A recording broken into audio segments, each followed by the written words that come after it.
आऊज़ुबिल्लाहिमिनश्शैतानिर्रजीम बिस्मिल्लाहिर्रहमानिर्रहीम। अस्सलाम वालेकुम दोस्तों, मैं हूँ मोहसिन रज़ा और आप लोग देख रहे हैं 24/7 टीचर्स ऑनलाइन। दोस्तों, हमारी फाइनेंशियल अकाउंटिंग की क्लास चल रही है और आज उस सीरीज़ का हमारा 14वां लेक्चर है। दोस्तों, आज की क्लास के अंदर हम लोगों ने अपनी जो हमने पहले एक मॉड्यूल 4 शुरू किया हुआ है उसी की कंटिन्यूएशन का एक ये लेक्चर है। और आज की क्लास के अंदर हम लोग बात करेंगे with the continuation of our previous class, जहाँ पे हमने इख्तिताम किया था। हमने जर्नल के हवाले से पढ़ा था और उसमें एक टॉपिक पढ़ा था जो कि हमारे पास कैश जर्नल था, जिसको हम कैश बुक या डे बुक भी कहते हैं। दोस्तों, आज की हमारी जो स्पेसिफिक क्लास है वो हमारी कैश जर्नल के हवाले से है। आज की क्लास शुरू करने से पहले हम अपनी प्रीवियस क्लास में जो मैंने आपको एक्सरसाइज दी थी, जिसके अंदर हम लोगों ने 4 जर्नल बनाने थे, वो आप लोगों के सामने उसका सोल्यूशन नज़र आ रहा है। आप अपनी जल्दी से नोटबुक ओपन करके अपने जो आपने सॉल्व की है उसके साथ कंपेयर कर लें कि आपने इसको ठीक सॉल्व किया है या नहीं सॉल्व किया है।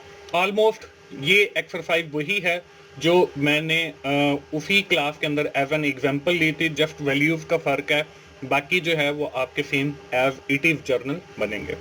तो दोस्तों, ये थी हमारी यहाँ तक प्रीवियस क्लास। आज की क्लास में जैसे मैंने आप लोगों को पहले बताया कि आज की क्लास का जो हमारा टॉपिक है वो है कैश बुक के हवाले से, जिसको हम कैश जर्नल भी कहते हैं।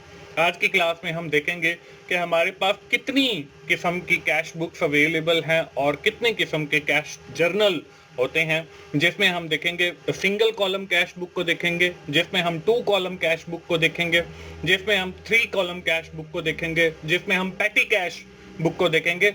और इन सब के जो फॉर्मेट हैं वो भी मैं आप लोगों के साथ शेयर करूंगा कि कैसे हम फाइनेंशियल इंफॉर्मेशन को इन बुक्स ऑफ अकाउंट्स के अंदर दर्ज करते हैं और कैसे ये हमारी हेल्प आउट करती हैं इन फाइनेंशियल अकाउंटिंग। तो चलिए दोस्तों, हम आज की क्लास शुरू करते हैं और सबसे पहले ये देख लेते हैं कि ये जो हम कैश जर्नल बना रहे हैं या कैश बुक बना रहे हैं, इसको बनाने का ऑब्जेक्टिव क्या होता है। Only and only cash transaction are recorded in cash book और कैश जर्नल, कि हमारी जितनी भी कैश से रिलेटेड ट्रांजैक्शन हैं, इधर वो बैंक की हो, इधर वो आपकी कैश से रिलेटेड हो, वो हम कैश बुक के अंदर लिखते हैं या अपनी डे बुक के अंदर दर्ज करते हैं। दोस्तों, अब मैं आप लोगों के साथ बारी बारी जो हमने कैश बुक्स देखी हैं, जो मैंने आपको टॉपिक में बताई हैं, उनको देखते हैं। तो सबसे पहले हमारे पास जो कैश बुक अवेलेबल होती है, इसको हम सिंगल कॉलम कैश बुक कहते हैं। दोस्तों, ये फॉर्मेट का थोड़ा सा फर्क है, ये बिल्कुल इजी है, आपको जैसे मैं समझाता हूँ इंशाल्लाह आपको क्लियर समझ आ जाएगी। सिंगल कॉलम कैश बुक के अंदर देखें, आपके पास 2 साइड्स होती हैं कैश बुक की। एक साइड आपकी जो है वो रिसिप्ट साइड है, एक साइड जो है आपकी पेमेंट साइड है। अगर कुछ लोग बिजनेस करते हैं या कोई भी कारोबार करते हैं, तो आप लोगों के पास जो है वो एक रोजनामचा होगा। उसी रोजनामचे को हम लोग जो है कैश बुक कहते हैं और इसी को हम सिंगल कॉलम कैश बुक कहते हैं। अब ये जो रोजनामचा है, इसको डेली बेसिस पे आप लोग यूज तो कर रहे हैं, लेकिन with respect to the financial accounting, with respect to the financial information, हम जो है इसको सीखेंगे कि कैसे हम इसके अंदर जो है रोजनामचे के अंदर एंट्रियां करते हैं, कैसे हम single column cash book maintain करते हैं। अब इसमें देखिए 3 कॉलम है। पहला कॉलम जो है वो हमारा डेट का है, फिर रिसिप्ट्स का है और फिर अमाउंट का है। ये आपकी एक साइड हो गई, इसको हम लेफ्ट हैंड साइड भी कहते हैं। इसी तरह जो आपकी दूसरी साइड है वो आपकी पेमेंट साइड होती है। और जो हमारा रोजनामचा होता है उसमें भी यही होता है, थोड़ा सा फर्क ये होगा कि एक साइड जो है आपकी जमा वाली होगी, एक साइड आपकी बनाम वाली होगी। तो ये है कुछ थोड़ा सा फर्क। और आपके पास रोजनामचा उर्दू में भी अवेलेबल है, इंग्लिश में भी अवेलेबल है। It's depend on you which better is for you. हमने जो है कारोबार की नेचर के हिसाब से जो है वो अपना रोजनामचा जो है वो सिलेक्ट करना है। ऑलमोस्ट हर जो रोजनामचा या कैश बुक होता है उसका जो फॉर्मेट है वो तकरीबन सेम होता है।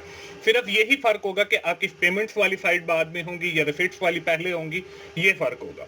इसके बाद है हमारी 2 कॉलम कैश बुक।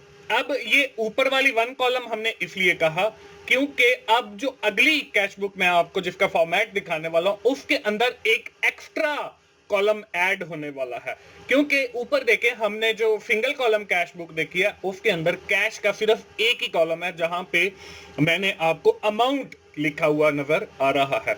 अब इस 2 कॉलम कैश बुक के अंदर हमारी सिंगल कॉलम कैश बुक भी शामिल होती है और इसमें कैश के बाद या अमाउंट के बाद एक कॉलम का इजाफा किया जाता है जिसको हम कहते हैं बैंक कॉलम। अब यहां पे देखें दोस्तों, पहले जो है वो हमारी सिंगल कैश बुक हो गई और ये जो ग्रीन कलर में जिसके साथ बैंक लिखा हुआ आ रहा है लेफ्ट साइड में भी और राइट साइड में भी, ये हमारी 2 कॉलम यानी एक कैश का कॉलम और दूसरा हमारा बैंक का कॉलम आ गया। तो इसको हम 2 कॉलम कैश बुक कहते हैं। इसके बाद हमारी तीसरी जो कैश बुक है इसका नाम हमारा 3 कॉलम कैश बुक है। अब इस 3 कॉलम कैश बुक से मुराद ये है कि हमारे इसके अंदर 2 कॉलम कैश बुक तो ऑलरेडी शामिल है, इसके साथ एक तीसरा कॉलम भी शामिल है जिसको हम डिस्काउंट कॉलम कहते हैं।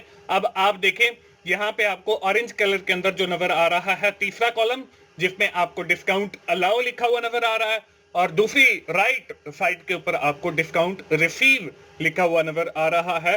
तो ये हमारी जो कैश बुक है इसको हम 3 कॉलम कैश बुक कहते हैं। दोस्तों वैसे तो हमारे पास ये 3 किस्म की ही कैश बुक होती है, एक सिंगल कॉलम, एक डबल कॉलम और एक 3 कॉलम कैश बुक। इसके साथ हमारे पास एक और भी कैश बुक होती है जिसको हम पेटी कैश बुक या कहते हैं, जिसमें हमारे जो डे टू डे एक्सपेंसेस होते हैं उनको हम रिकॉर्ड करते हैं। तो वो जो कैश बुक होती है उसका फॉर्मेट जो हमारी सिंगल कॉलम कैश बुक है ऑलमोस्ट उससे मिलता जुलता है। वो सिंगल कॉलम कैश बुक भी इसके अंदर आती है और इसके बाद हमारे पास हर जो एक्सपेंसेस है उसके हेड आ जाते हैं। जैसे हमारे पास एंटरटेनमेंट एक्सपेंसेस का हेड आ गया, इसके बाद हमारे पास फोटोकॉपी एक्सपेंसेस का हेड आ गया, इसके बाद हमारे पास पोस्टेज का हेड आ गया, इसके बाद हमारा ट्रेवलिंग एक्सपेंस का हेड आ गया। तो इस तरीके से हमारे पास जितने भी एक्सपेंसेस के हेड बढ़ते चले जाएंगे तो हम एक एक कॉलम जो है उसका बनाते जाएंगे।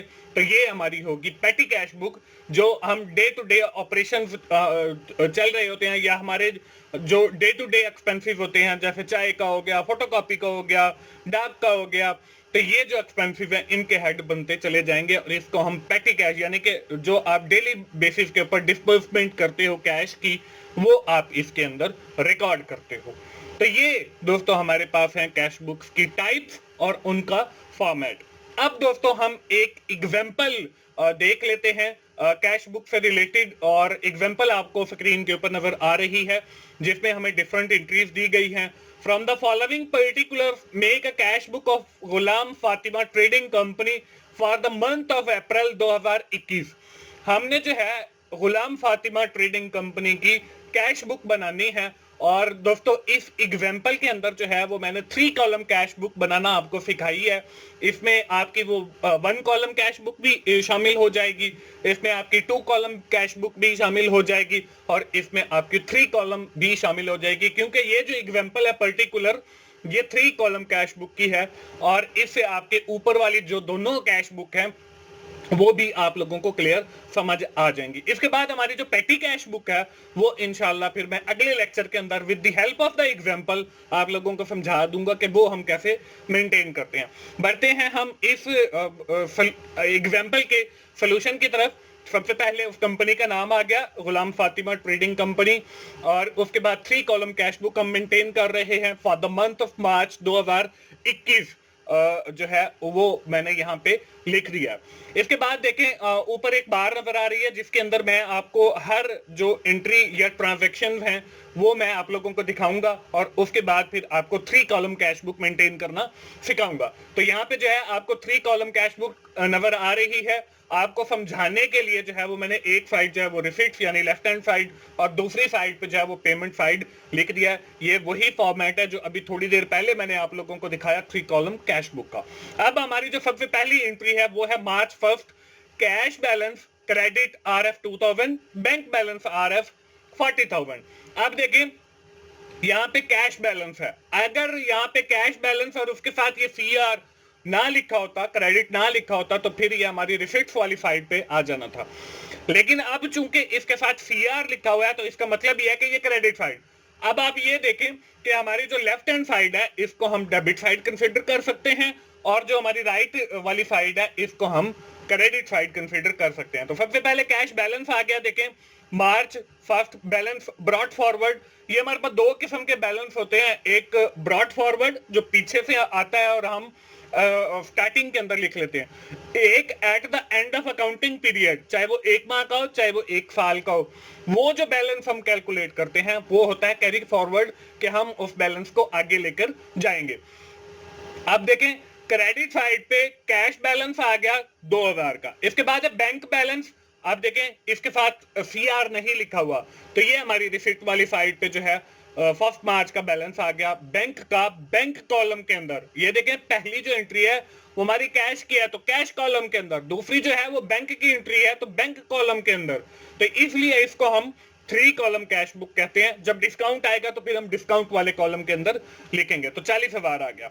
इसके बाद अगली जो हमारी एंट्री है वो है cash cell RF 3700, credit sale RF 1800 would be receive at near future. कि हमारी 2 सेल हुई हैं, एक 3700 की, एक 1800 की। अब चूंकि हम कैश बुक मेंटेन कर रहे हैं तो हमारी जो क्रेडिट की सेल है वो हम यहाँ पे दर्ज नहीं करेंगे। वो हमारी जो अलग से एक जर्नल है, सेल का जर्नल, जिसके अंदर हम सिर्फ और सिर्फ क्रेडिट की सेल ही रिकॉर्ड करते हैं, वहां पे दर्ज करेंगे। तो यहाँ पे हम कैश सेल दर्ज करेंगे। तो देखें 4 मार्च को जो है वो सेल आ गई 3700 रुपए की। इसके बाद अगली जो एंट्री है वो है हमारे पास 6 मार्च की, paid Ahmed and brothers by cash RF 500, receive cash by debtor RF 1800। अब देखें, जो पीछे हमने क्रेडिट की सेल की है उसके अगेंस्ट हमने 1800 रिसीव किया है, और 500 जो है वो हमने पे किया है अहमद को। तो हमने पहले जो है वो अहमद का देखें 6 मार्च का पे आ गया 500 कैश कॉलम के अंदर और पेमेंट वाली साइड पे, और दूसरी साइड पे हमने रिसीव्ड वाली साइड पे जो है वो डेबिटर से 1800 जो है वो हमने रिसीव किया है। तो इस तरीके से ये एंट्री हो जाएगी। इसके बाद अगली जो एंट्री है वो paid vendor by means of cheque worth RF 2700। अब देखें, यहां पे अब जो हम पेमेंट कर रहे हैं वो कैश से नहीं कर रहे बल्कि चेक के थ्रू कर रहे हैं, तो बैंक से जाएंगे पैसे। तो हम लोग जो है पेमेंट वाली साइड पे हमारा जो बैंक का कॉलम है उसके अंदर हम लिखेंगे पेड टू वेंडर RF 2700। इसके बाद अगली जो एंट्री है वो है हमारे पास paid utility bill cash 250, bought goods RF 750। कि हमने 250 यूटिलिटी बिल पे किए हैं और चीजें खरीद की हैं 750 की। तो पेमेंट वाली साइड पे देखें, मैंने सबसे पहले एंट्री की 13 मार्च की, यूटिलिटी बिल की 250 की, और चीजें खरीद की हैं परचेजेस की, और ये देखें बाय चेक की है। तो बैंक से जो है वो 750 हमने पेमेंट वाले कॉलम के अंदर, बैंक कॉलम के अंदर एंटर किए हैं। इसके बाद दोस्तों अगली जो हमारी एंट्री है, Drew bank from for Asif use RF 160 और personal withdraw of cash RF 1000। तो यहाँ पे देखें 160 जो है वो हमने निकलवाए हैं बैंक से, और ये हमने ऑफिस के इस्तेमाल के लिए निकलवाए हैं। लेकिन 1000 रुपए जो हमने निकाले हैं वो अपने जाती इस्तेमाल के लिए। और मैंने आपको पिछली क्लास में भी बताया था कि जो पैसे हम जाती इस्तेमाल के लिए निकालते हैं इनको हम ड्राइंग्स कहते हैं। तो यहाँ पे देखें, अब इसकी 3 एंट्रीज बनेंगी। एक, पेमेंट वाले साइड से हम बैंक वाले कॉलम से 160 निकालेंगे, और इसको रिसीट वाली साइड पे, क्योंकि हमने बैंक से पैसे निकाल के कैश बुक के अंदर एंटर करने होते हैं, तो यहाँ पे देखें बैंक से 19 मार्च को हमने 160 कैश वाले कॉलम में कर दिए और यहां से जो है वो पेमेंट वाली साइड पे लिख दिए। ये तो हो गया हमारे पहले पोर्शन का। इसके बाद है पर्सनल विथड्रॉ कैश 1000। तो ये 1000 जो है वो पेमेंट वाली साइड पे हम कैश कॉलम के अंदर लिख देंगे कि हमने जाती इस्तेमाल के लिए 1000 निकाले हैं, जिसको मैंने ड्राइंग्स लिख दिया। और इस इन ड्राइंग्स का भी अलग से एक जर्नल मेंटेन होगा। इसके बाद दोस्तों अगली एंट्री हमारे पास जो है वो है receive a cheque from Hamid RF 2700 and deposit into the bank.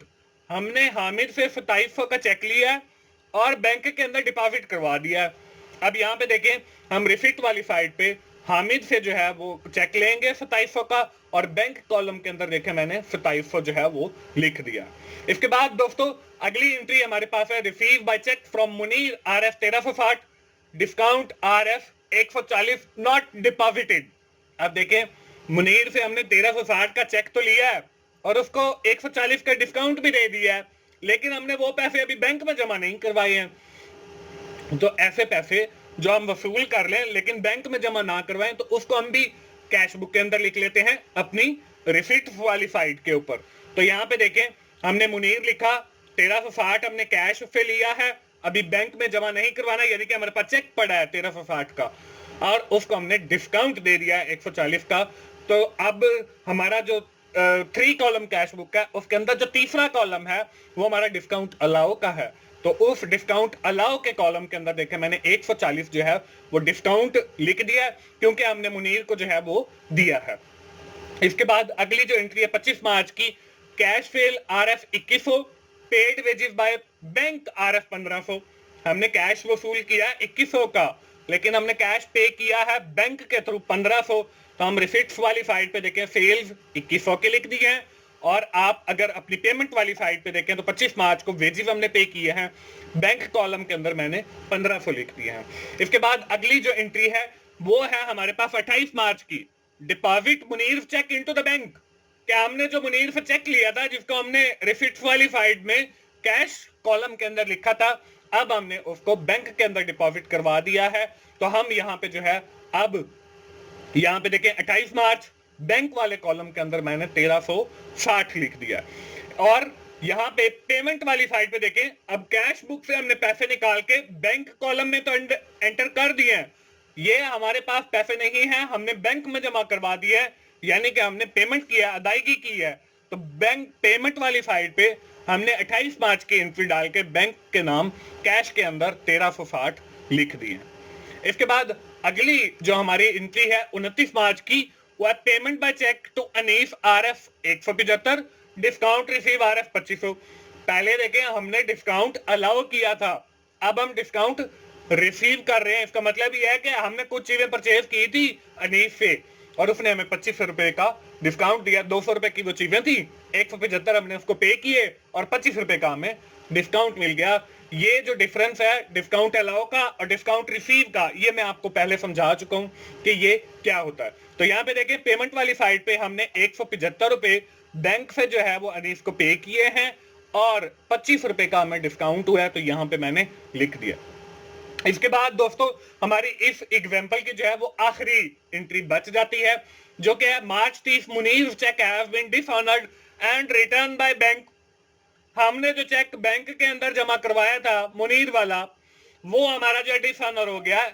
Dishonour किस तरह होता है? डिसऑनर जो है कि उसके अकाउंट में पैसे मौजूद नहीं है, तब भी डिसऑनर हो जाता है। तो हमारा ये जो चेक डिसऑनर हुआ है, इसको हम कैसे रिटर्न करेंगे? तो यहाँ पे देखें, हमने बैंक के अंदर 1360 जो है वो एंटर किए थे। अब जो है हम इसको अपने बैंक वाले कॉलम के अंदर से 1360 जो है वो कैश में जो हमने लिखा था वो वहां से डिसऑनर लिख के बैंक वाले कॉलम के अंदर 1360 जो है वो हम निकाल देंगे। तो ये हमारा जो है चेक डिसऑनर की एंट्री हो जाएगी। तो दोस्तों हमारी सारी एंट्रीज जो हैं वो कंप्लीट हो गई हैं। जब सारी एंट्रीज कंप्लीट हो जाएं तो एंड के ऊपर हम इनका टोटल करते हैं। अब टोटल देखें, यहाँ पे 3700, 1800, 160, 1360 और 2100, ये हमारे पास 9100 यानी कि 9120 बन गया। बैंक कॉलम का हमने टोटल किया 40,000, 2700 और 1360, तो 44,060 जो है ये हमारा बैंक कॉलम का टोटल हो गया। डिस्काउंट अलाउ का टोटल 140 है, इसके अंदर 140 ही टोटल आ गया। अब हमने अपनी पेमेंट वाली साइड का टोटल करना है। अब पेमेंट वाली साइड में भी हमारा जो बैलेंस है वो कैश कॉलम का और बैंक कॉलम का सेम आना चाहिए। जो डिस्काउंट वाला है वो आपका डिफरेंस हो सकता है कि आप डिस्काउंट अलाउ जो है वो कम करें, डिस्काउंट रिसीव भी आधा कर लें, या डिस्काउंट रिसीव कम करें, डिस्काउंट अलाउ, तो इन दोनों के टोटल का फर्क हो सकता है। और इनका जो है देखें 140 और इधर जो है वो 25 आ गया, लेकिन बाकी का जो टोटल है मैंने लिख दिया। अब देखें यहाँ पे 9120 है, लेकिन यहाँ पे हमारे पास देखें 2500, 250, 1000 और 1360, ये तकरीबन 5100 बनता है आपका। तो इसमें बाकी की जो अमाउंट है वो कम हो रही है। तो जो बाकी की अमाउंट कम हो रही है वो हम यहाँ पे बैलेंस लिख देंगे। 4010 जो है वो कम हो रहे हैं, ये मैंने बैलेंस लिख लिया है। और इसी तरह जो हमारा बैंक कॉलम है जिसका टोटल 40,060 आता है, वो भी हमारा पेमेंट वाली साइड का कम आ रहा है, जिसमें 2700 है, 750 है, 160 है, 1500 है, 175 है और 1300 है। तकरीबन ये भी 5000 बनता है, ये 6000 बनता है। तो इसमें हमारे पास 37,415 जो है वो कम हो रहे हैं। तो वो मैंने यहाँ पे बैलेंस CF यानी कैरी फॉरवर्ड, पहले हमने बैलेंस BF ब्रॉट फॉरवर्ड लिया था, तो यहाँ पे कैरी फॉरवर्ड ये हमने बैलेंस ले लिया। अब जब हम नेक्स्ट अकाउंटिंग पीरियड के अंदर अपनी ये 3 कॉलम कैश बुक मेंटेन करेंगे, तो सबसे पहले जैसे हमने यहाँ पे अब मार्च का बैलेंस लिखा है, तो हम सबसे पहले जो है वो अप्रैल का बैलेंस लिखेंगे। तो वो हमारे पास कैश के अंदर भी 4010 आ जाएगा और बैंक कॉलम के अंदर हमारे पास 37,415 आ जाएगा, जहां पे ये 40,000 लिखा हुआ है। इस तरीके से आगे हमारा नेक्स्ट अकाउंटिंग पीरियड शुरू हो जाएगा। तो दोस्तों ये था हमारे एग्जाम्पल का सोल्यूशन। मुझे उम्मीद है आप लोगों को 3 कॉलम कैश बुक मेंटेन करना समझ आ गया होगा। इसी तरह आपकी फर्स्ट कॉलम होगी और सेकंड कॉलम। मैंने 3 कॉलम इसीलिए सिखाई है कि आप लोगों को जो है वो तीनों ही समझ आ जाएं, फर्स्ट कॉलम भी, सेकंड कॉलम भी और 3 कॉलम भी। तो दोस्तों ये थी हमारी आज की क्लास। आप जल्दी से जो है अब अपनी नोटबुक ओपन कर लें और डायरीज ओपन कर लें, क्योंकि मैं जो है अब आपको एक्सरसाइज देने वाला हूं। एक्सरसाइज आपको आज की क्लास की स्क्रीन के ऊपर नजर आ रही है। आप जल्दी से इस एक्सरसाइज को नोट कर लें और इस एक्सरसाइज में भी आपने from the following particular write up the cash book of Rashid Khwaja trading company for the month of October 20 and 21। हमने 3 कॉलम कैश बुक मेंटेन करनी है राशिद ख्वाजा ट्रेडिंग कंपनी की, और इसको आप नोट करें और इसको जो है आप सॉल्व करने की कोशिश करें। दोस्तों आज की क्लास हम यहीं पे अपनी वाइंड अप करेंगे और क्विकली एक बार समराइज कर लेते हैं कि आज की क्लास के अंदर हमने क्या पढ़ा है। आज की क्लास के अंदर हमने कैश बुक के हवाले से बात की और डिफरेंट आपको कैश बुक मैंने सिखाई, जिसमें सिंगल कॉलम, 2 कॉलम और 3 कॉलम मैंने मेंटेन करना भी सिखाई। इंशाल्लाह आइंदा आने वाले लेक्चर के अंदर पेटी कैश बुक भी मैं आप लोगों को सिखाऊंगा। दोस्तों ये थी हमारी आज की क्लास। उम्मीद है आपको पसंद आई होगी। दोस्तों अगर आपको मेरी वीडियोस अच्छी लगी हैं तो आप उन्हें लाइक कीजिए, अपने दोस्तों के साथ शेयर करें, कमेंट जरूर किया करें और मेरा चैनल 24/7 टीचर्स ऑनलाइन सब्सक्राइब कीजिए, ताकि मेरी हर आने वाली वीडियो आप लोगों तक पहुंच सके और आप उससे सीख सकें। दोस्तों मिलते हैं अगली फाइनेंशियल अकाउंटिंग की क्लास में। उस वक्त तक के लिए अल्लाह हाफिज।